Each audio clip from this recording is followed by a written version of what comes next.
Hello,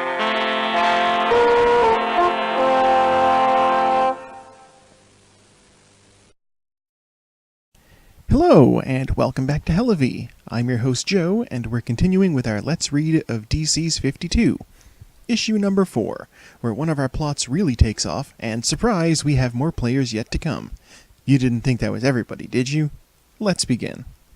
Day 1, and we're in Gotham City. Renee Montoya spends a page sitting in a car talking about how much she hates sitting in a car. But she took the question's money, so she's obliged to do the recon work, so sit in that car she does. Suddenly, we're in orbit, and there are astronauts searching the skies around Earth for survivors of the crisis. The original Green Lantern, half the Teen Titans, and Animal Man are all on their list of the missing. They've been told that their mission is over, but their leader isn't ready to call it quits after just a month of searching. These people gave everything they had for us, and I'm not going to write them off after a month. They've got a weird lady with them who keeps mumbling, "lightning that can't strike." The lead astronaut tells the crew that her name is Halo, and she can create and detect subtle radiation. They're using her to scan for transmissions or teleportation or what have you. That's pretty much pure exposition right there. Let's be honest, the crew should probably know after a month of searching what the mumbling crewmate is there for. Halo picks up something. Zeta frequency transmissions, which is how Adam Strange gets around. He's on their list. Meanwhile, in Metropolis, Booster's hanging out with Bee.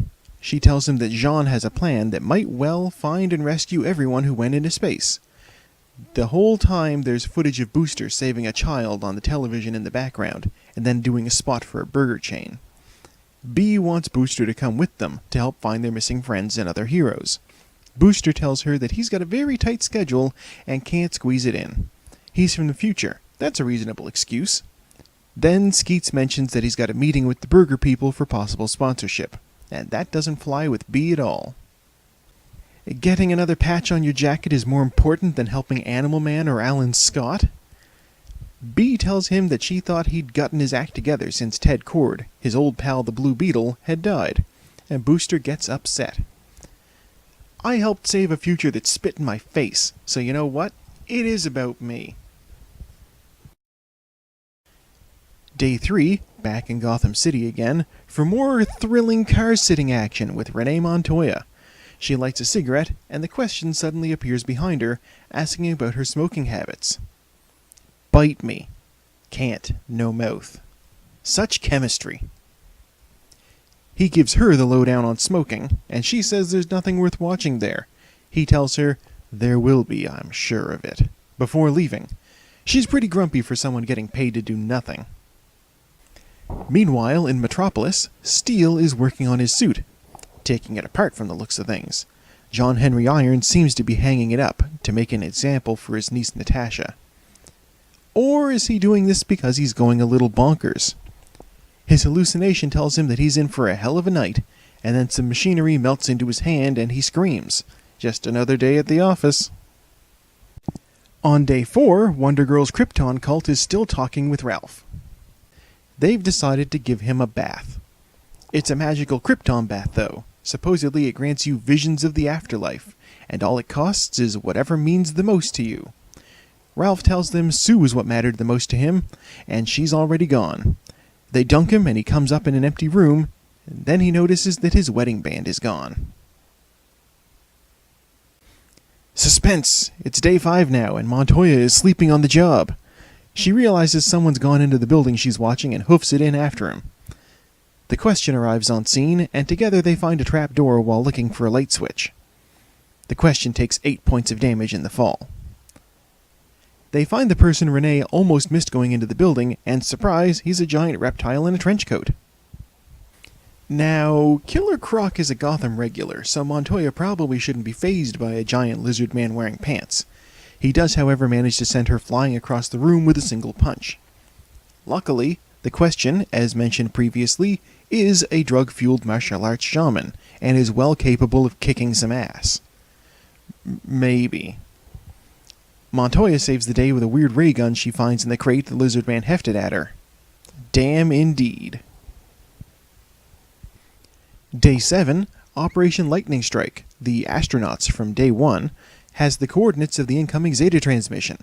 It's gonna land in Western Australia, and they scramble rescue choppers to pick up the survivors. The beam hits, and everyone is incredibly fucked up. More on that later. Then it's History of the DCU Part 3. Donna Troy is still chatting with Wilson from Castaway about the Crisis on Infinite Earths. There was this big crossover to end all crossovers for DC back in the 80s. Except not really, because they kept doing crossovers and reboots of both the hard and soft varieties. There was an antimatter wave wiping entire dimensions out, and while the number of total realities was said to be infinite, they were almost all gone. Someone should really tell them what the term infinite means. The Monitor and his goon Harbinger assembled a team to fight the antimatter wave. They failed, and Harbinger, possessed by the Anti-Monitor, killed the Monitor. Luckily, Alexander Luthor of Earth 3, a world where good is bad and bad is good, assembled a better team to stop the Anti-Monitor from finishing the annihilation of all reality. The Anti-Monitor kills Supergirl, and it's real sad. That's where we leave off officially. A little commentary, though. The Infinite Earths thing that DC used as a device for telling stories set in timelines that are either slightly different, such as Superman's spaceship landed in Russia on this world, or completely different, such as, well, I guess Superman's a centaur. In the Crisis they're describing, they were mostly wiped out. However, there was a fan theory. What if the new continuity that took hold in DC Comics was just another one in a series of Infinite Earths? None of the other realities were wiped out, but this one was the universe that would have been the result of that happening. I always kinda like that notion, and really it makes a lot more sense than wiping out infinite realities, doesn't it? So, this issue gives us some much-needed Booster explanation. When he came back from the 25th century to fight crime, he did it to make a name for himself. See, he was a famous football player who threw a game to win a bet, and he got burned. He needed to recapture that limelight somehow, and using his connections as night guard at the Superhero Museum, he was able to make that happen. He stole a flight ring, a force field belt, blaster gauntlets, and some other goodies before hopping into one of Rip Hunter's time spheres and going to the past. He's still scorned in the future for all this, despite having some genuine progress as a character. He did clean up his act when his best friend Ted died, and even that didn't get him the accolades he feels he deserves, so screw it, he might as well have money, right? We finally get a glimpse of the action Montoya and the Question are getting into, and it seems to be green, scaly, and armed with ray guns. Alex Jones quivers in his boots. There's a joke to be made here about John Henry Irons going off the rails, and I'll leave it to you to write your own. Audience participation section right here. There's no Black Adam this week, which I guess means maybe people are taking his no-fly zone seriously? Ralph, having been washed, is perhaps a step closer to finding the punk kids who vandalized his wife's tombstone. I've got to admit, his line of inquiry here seems like not exactly the best method of finding the culprit. Even if he gets to the afterlife, what's he going to do? Is he going to ask Sue who did it? Because I think her answer would be, I don't know, I was dead. Tune in next week for more 52. Once again, I'm your host Joe, and thank you for watching.